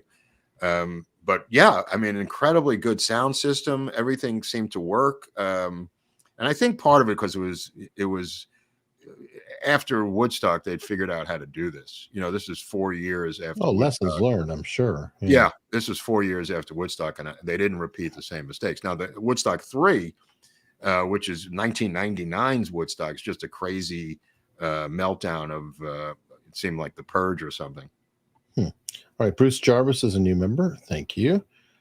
Dick Dickerson said, anyone that's watching this and not subbed is evil. I can't say it enough. It's so ridiculous. We're at 109,000. It never moves. I mean, look, you watch the show. Who gives a crap? Can't you just sub so we can get to 150,000? Where is this bell? I got to find this bell somewhere. Get the bell. There we go. I'm going to get the bell because obviously they don't respond to anything except this bell. So when I ring this bell, I'm going to collectively subscribe to the channel. And that helps us with a lot of the algorithms and some of the situation is the bigger the channel, it seems like they leave you alone more. At least that's my theory. You know what I mean? They don't pick. Yeah. If you got a 10,000 subscriber or 90,000 or they just beat up on you. They don't touch the bigger channels because I think they're intimidated by them. But when the sound of this bell is heard by your ears, please, if there's any decency out there, can you please subscribe to I have sinned against the Lord. Do we do a Jimmy Swaggart show? Yeah. I have sinned against Jesus. All right, here's the bell. Forget Jimmy Swaggart. He's not going to help us anymore. Ready? And there it is, my friends. The bell of justice has sounded for you lazy fat bastards. Now, are we having a meetup or not? Because Viva is now getting a tuxedo from what he told me for this thing. Oh, is he really? Okay, we are having let me go through some more super chats and then we'll definitely roll into the meetup and on. David Parsons wanted to know if your shirt describes a male Chappaquid. I think it's just an anchor. No. Yeah, it's an anchor. Yeah, it's not male, female, or anything like that. No, it's an anchor, and then Massachusetts, it says on the bottom. Also want to give a shout out to an organization called Protect the Vote. It's being run by Trump's daughter-in-law out of the RNC. This is a group where you can volunteer. Protect the Vote with 2 T's.com. You can volunteer to be a poll watcher or bring whatever you can to the poll and make sure there's no illegal voting. You could get off your fat ass and volunteer for this thing wherever you live. It involves more than poll watching. It's about protecting the integrity of the election for Trump. It's protectthevote.com if you want to look it up, and you could volunteer for that and actually do something with your lives. All right. PD wants to know, was it NBC that tried to identify the jurors in the Rittenhouse trial just before they were going to deliberate? Yes. No, I think so. Yes, absolutely. Yeah. And in fact, the judge, Marcan, put out a statement, the judge demanding that the media already not reveal where the potential jurors or the jurors in the case work or live. I find this to be almost impossible to keep together because in other cases, and including the Rittenhouse case, they followed people. The journalists got in their cars and followed people home. Unless you're sequestered in a hotel, which may be possible in this case. I haven't heard about the sequestering or not. So long, man. Ugh. Yeah, it may not be sequestered, even if they are. there's still ways to find out by facial recognition. Sure. Right, Eric, or no? Oh, sure. I mean, there's assholes who will sneak in with their phone. All it takes is one of the lawyers or somebody on a legal team that has it in there to just surreptitiously do it. How are you going to prove it? Right. I mean, there's a million ways to skin that cat. But what I'm saying is the jurors may be intimidated not to find him guilty. Of course. That's what I'm saying. Well, that was part of the Rittenhouse thing, too, that they were scared. Oh, well, yeah, they were scared. I mean, honestly, Kyle Rittenhouse would have been landed under the jail if that video did not exist of what happened. Yes. And if the trial wasn't televised, streamed. That's why I want all trials to be streamed. I want to know what the hell's going on. Well, even these trials, as Joe Neerman has pointed out, I think it was Joe Neerman or somebody else, they usually, when they have an overflow situation, will show it in the next room, like Ghislaine Maxwell. I think they had right, exactly. It was done in that case. It's done all the time in New York. I've seen it a million times in New York. Why he's not doing it now? And I think they had multiple overflows for Ghislaine. Yes, like 2 or 3 extra. Yeah, he's going to need a court order, Neerman, to get that done in this case.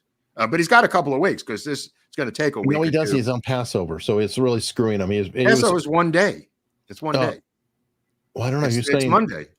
Okay, it doesn't go longer than that. But he was really concerned about it. Maybe for the Orthodox Jews. I don't know. For me, I'm going to stuff my fat face on Monday night and eat matzah the rest of the week. I'm still going to function as a human being. But maybe with the Orthodox, it's different. Yeah, he was telling me about it that he couldn't do anything next week, and that's why he was so concerned getting help. Tell you something else. The accusation made by many pundits or some pundits is that Marchand, to get rid of conservative Orthodox Jews, put the jury selection in the middle of Passover week because they are the biggest Trump supporters in New York, which is really nefarious and incredibly planning. If that's what you're trying to do, I just found that to be hard to believe. But who knows? I mean, maybe that. Barnes brought that up in Vegas. Wasn't Barnes. I didn't see Barnes say. No, Barnes said it live at the event in Vegas. Oh, I'm sorry. Okay, I didn't. I saw it on someone else was talking about it, some other pundit on TV, and I said, "Boy, that would be really if you're willing to go that far, to get rid of conservative jury pool Orthodox Jews. I mean, wow. I mean, how many could there be in that jury pool?" Yep. Totally agree. It's a Manhattan jury pool, by the way. So it's not from Brooklyn, from Borough Park, which is a neighborhood of Orthodox Jews. So are there Orthodox Jews in Manhattan? Yes. But a lot of them live in Brooklyn. Right. And the Orthodox tend to be clustered. Joe was telling me that. Yeah, in Brooklyn. Yeah. They're very near each other. Because they need the support network and, different things like that. Yeah, absolutely. But I'm saying they don't live in Manhattan. They don't live in Manhattan. The jury pool is Manhattan's jury pool. But he wanted to make sure. Yeah. Well, there's none. All right. So let's talk about the meetup, and we'll get back to Super Chats after. Wait, did you have anything about this furries? Just before we go to this meeting, did you have anything about the furries? We already talked about it, but we talked about the furries. Yeah, the furries, the students that walked out protesting. You and I talked about it in this show. Yes, tonight. Oh my God. We did. Well, we had a video of some. We did talk about the furries. We did talk about it. All right. What is this here? Is there a furry interview? We begin in Payson. We're a group of about. I don't know about the furry interview. Dude, there's one interview of a furry who was complaining that the furries were getting a bad rap for this. This one. That's the furry one I want right there. That's the main furry who's complaining about the furries biting and scratching the children in the school and giving furries a bad name. Okay, well, this one here's a video. That's not the one, but well, I mean, here's the furry, but I don't see a play. This is an interview with this one here. There's a real interview. She comes to the school to defend the furry movement and is upset that the furries in the school were biting and scratching the students. But people at home, this school in Utah, middle school, everyone walked out of the school because there are furries. This is Mount Nebo Middle School in Utah, to protest the furries who are terrorizing the students. Now, the furries are other students, just to be clear about this insane story. Go ahead. Well, I'm trying to find an interview. I think I sent you a separate video on this, or no? I don't. Just a furry interview video. Anyway, it's really a fast. There it is. Go on. Play that. It's in that video. So okay, go ahead. Play that. Let's see what happens. Fandom. Though they've been a furry for over a decade, they have their own opinions. It's crazy that it's escalated to this point where these kids are being so distracting to their peers that their peers want to stage a walkout, or to have, the next generation kind of muddy our name and not represent it very well. It is kind of disappointing. Strudel believes there should be some limits. Continue doing things you like, continue dressing up, continue making art, but maybe let's keep it outside of school hours. As for the school, Sorensen says they have one main goal. We want every student to feel safe when they come to school, and we want students to get along. In fact, we want adults to get along. Yeah. Okay, so the district says. All right. Anyway, it's just a fascinating take on what's going on in the nation's school system. I think it was about 15 years ago. Jerry Stoll, a friend of mine who wrote Permanent Midnight, then he ended up being a TV writer. I think it was Law and Order. He did an episode on the furries. It might have been Law and Order, one of those shows. I forget which one it was. CSI that Jerry wrote for. And it was this amazing episode that he did. Obviously, there was some murder or something woven into it. But it was the first time furries had ever been exposed on national TV in a crime show. You know what I mean? This woman shows up because she's upset that furries are giving her and her group a bad name. Now, if I was a furry, my animal of choice would be the panda bear. The panda bear, which I learned last night, is really has a lack of muscles and is not really a bear. The reason they're so rare is because they could barely have sex together, Eric. They're kind of like the incels of the animal family, the pandas. I didn't know this. And the reason they're so rare is because they could barely muster the strength to have sex and reproduce. And they're really cute, and they eat bamboo, which is not enough to give them any strength. But if I was a furry, I would be a panda. Versus a sloth, right? Yeah, no way. No way. I'm not going sloth. I'm going to go with the panda or maybe the anteater, because that's an interesting head, the anteater head, which is, I think, some sort of a rodent. I see. Yeah. Anyway, I just wanted to get that out. Good to know. Thank you. Thank you. Go on with your show. I love that story of the furries. Like, they're just normalized now. Like there's not just doing with the furries. What's the problem here? And Big Furry, of course, is upset. And yes, anyway, we have a meetup, and it is coming up in the middle of May. What is it? May 18th. We will Saturday night in a hotel ballroom. Yes, in West Palm Beach. There is a link in the description, wherever you might be watching. You click it, or I'll just say it out loud: americasuntoldstories.com/events. Wow. Also on that page, we've loaded pictures from the previous events. So you can click a link there and then kind of go see, who's showing up, what kind of other people are there. And if you have been at a previous event and you want to download pictures of yourself from the event, definitely go to the page, click the link, and download some pictures. So, oh my God, that's interesting. We're going to be putting up pictures for, any event going forward. So, people can kind of look back at it, see what's going on, and, have some memories. You could bring all your conspiracy questions with you in a bag. That's right. A lot of people do that. I mean, they bring different weird things that we address. There were suggestions written on tickets. Yeah. And, different items, but, well, if you want to do the Rodney Dangerfield conspiracy theories, what would it be? A pillowcase or a duffel bag of questions? I don't know about that, but there was a Supreme Court judge who ended up with a pillow over his face at a game hunting ranch. I don't know if people remember that. There was no autopsy of the dead Supreme Court justice at that point. Yeah, Antonio Scalia. Hate it when that happens. Yeah. But it's going to be a great time. The special guest is Viva Fry. So you get to hang out with us and Viva Fry, who is getting an award as the first friend of America's Untold Stories, which is the perfect choice because this channel would not exist without Viva Fry, considering Mark busted my balls after I came back on and he discovered me through Viva Fry. Interesting. That led into a conversation of Mark busting my balls for 2+ more years. It would be great to go fishing with Viva. Like every person gets to go fishing with Viva as part of the meetup. That would be hysterical. Oh my God, that would be a crazy. Yeah. I'm on this Emerald TV on Wednesday. If anybody wants to see that with Emerald, I've been doing it sporadically, usually Wednesday around 1 o'clock Eastern What's the subject? We're going to talk about RFK and his campaign, I think, Eric. Yeah. I knew that was going to happen. Yes. Well, I don't know how he got on the ballot in Michigan, but Barris and I think it's trouble.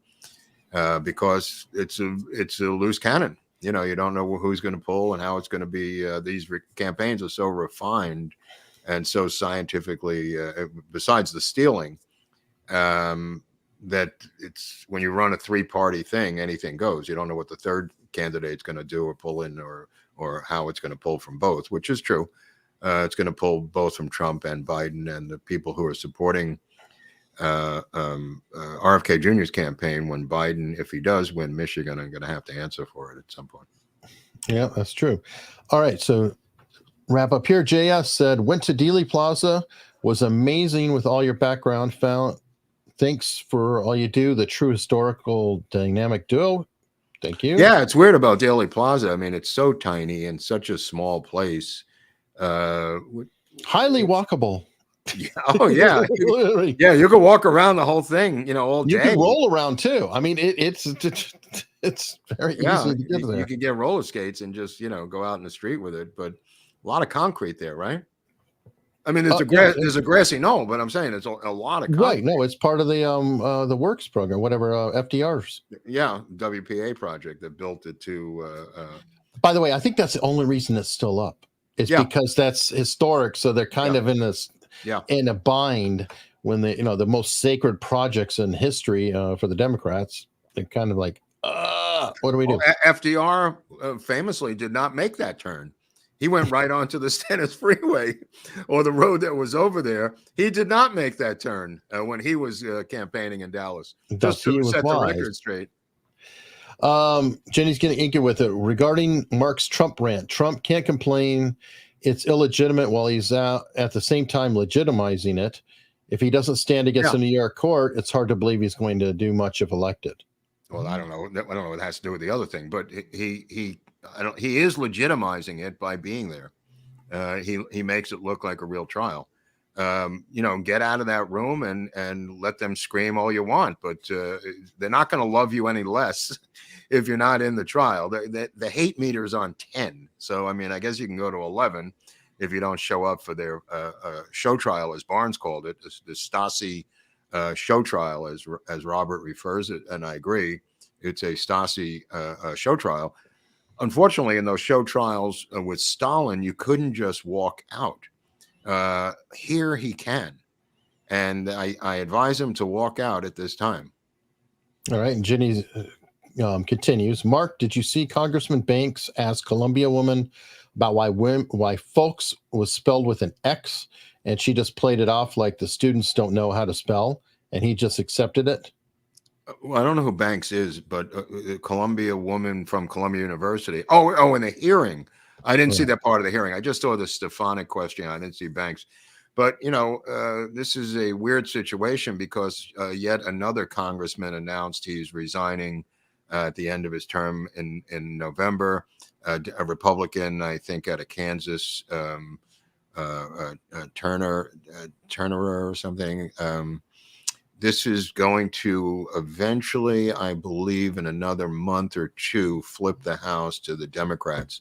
By November, certainly, they'll be holding all the committee chairmanships, I believe.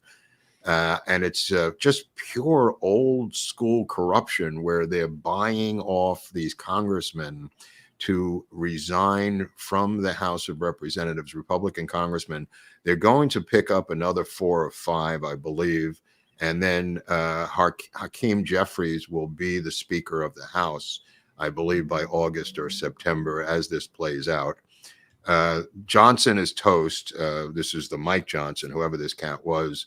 Deep State Mike seems to be toast now, but I don't think that's really going to matter because it's going to flip the House anyway. They'll buy off another 3 or 4 or 5 guys with money, jobs, or whatever they're giving them. So they're not done yet. They're not done taking the House. Nope. Pamela Clifton, happy Friday, guys. Thank you, Pamela.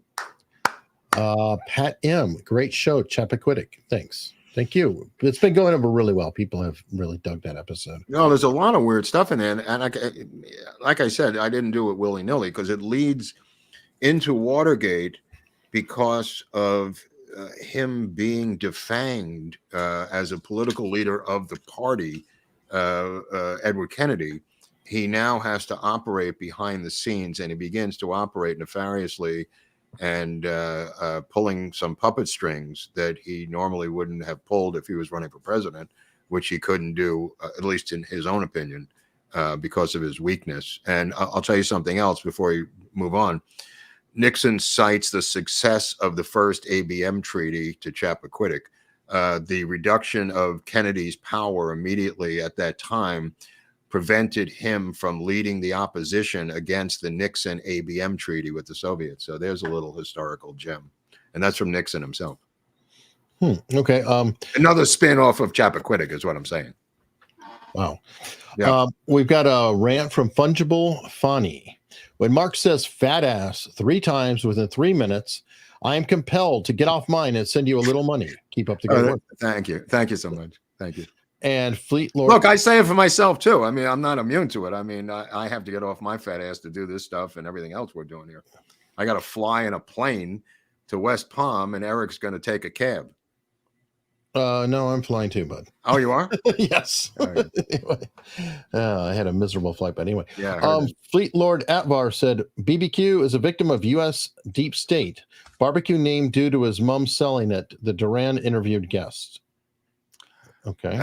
Okay. All right. Well, I've heard other things. You're talking about the gang leader who's currently the dictator of Haiti, is known for his chicken barbecue as opposed to killing his enemies and cooking them.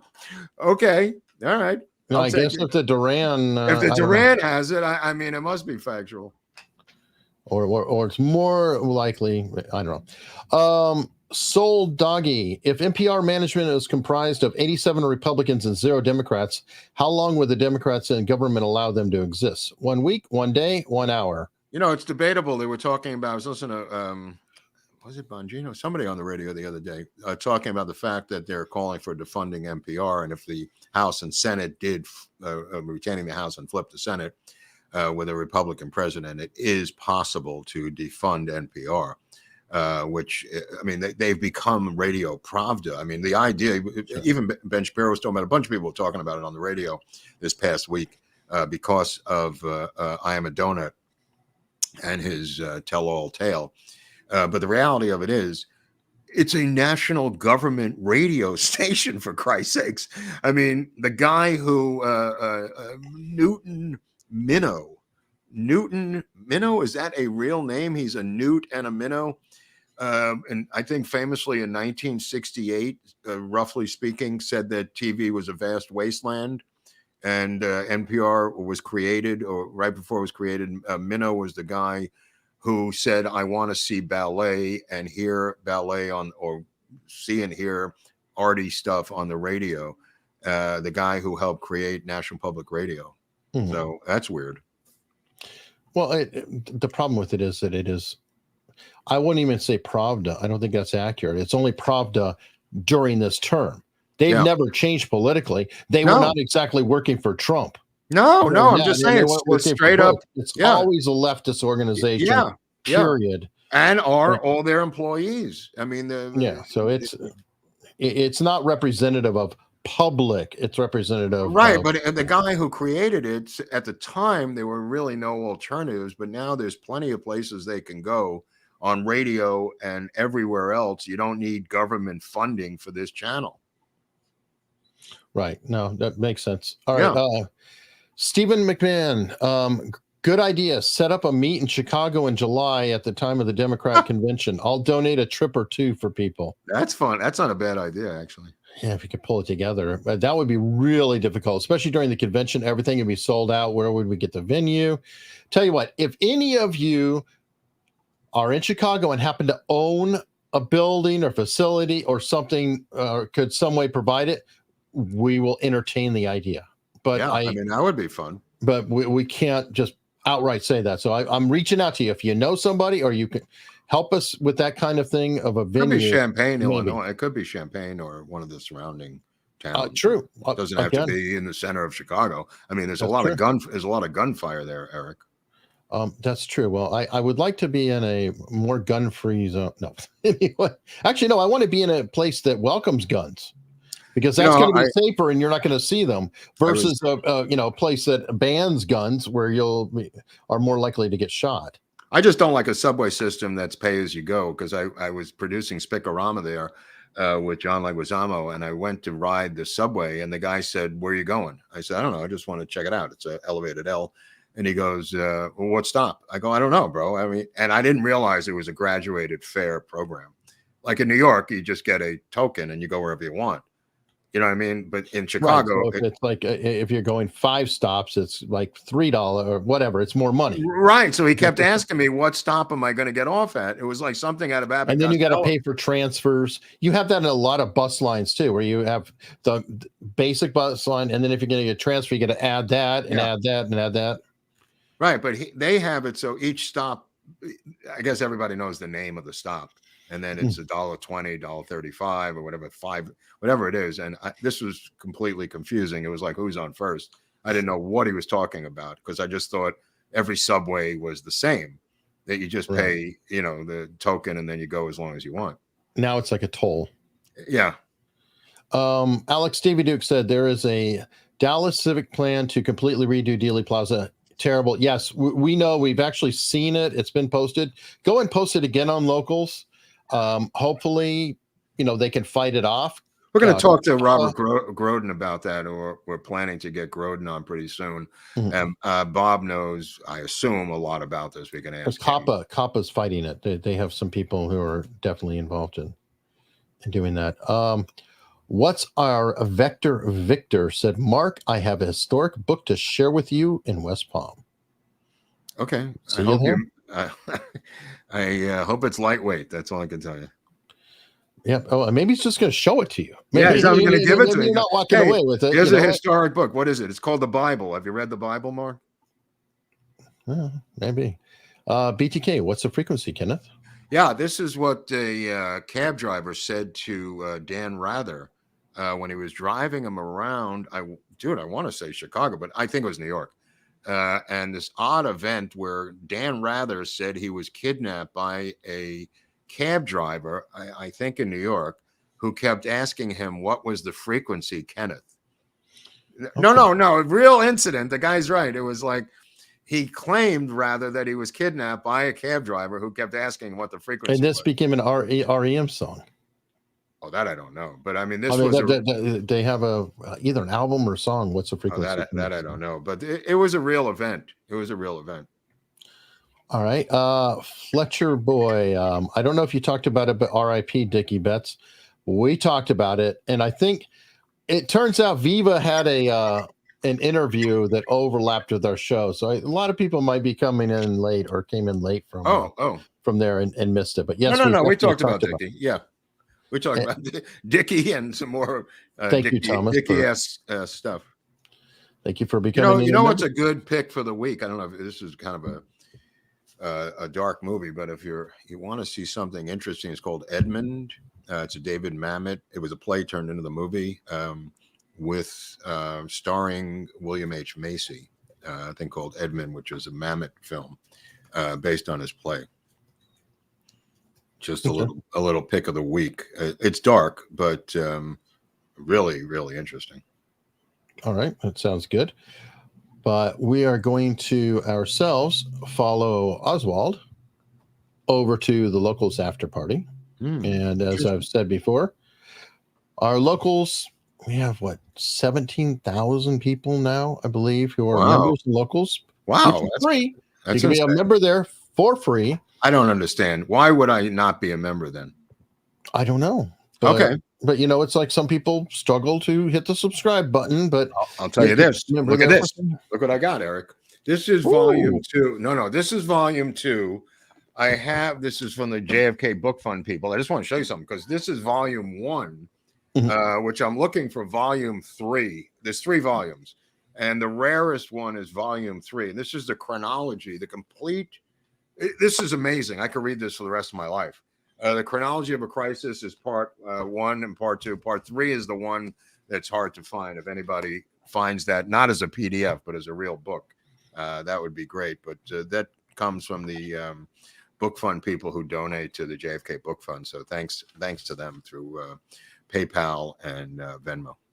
Thank you. And we're going to head over to Locals, unstructured.locals.com. There's a link right to the episode wherever you are. If you look below, unless it's X, I don't have it there. But what? If you look at the other tweet that we did, and you could follow us both on X, by the way. I'm on the air. Oh, yeah. Well, yeah. Go ahead. Follow Hunley. And I post every show there with all the links every time.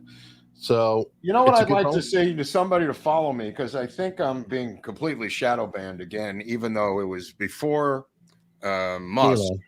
Musk, and then somebody found my file or got it out of the Twitter files with my name on it, and I was indeed shadow banned for many years. And I think it's happening again because there's a number of little suspensions every once in a while, and the thing doesn't seem to be growing 1 inch in a year.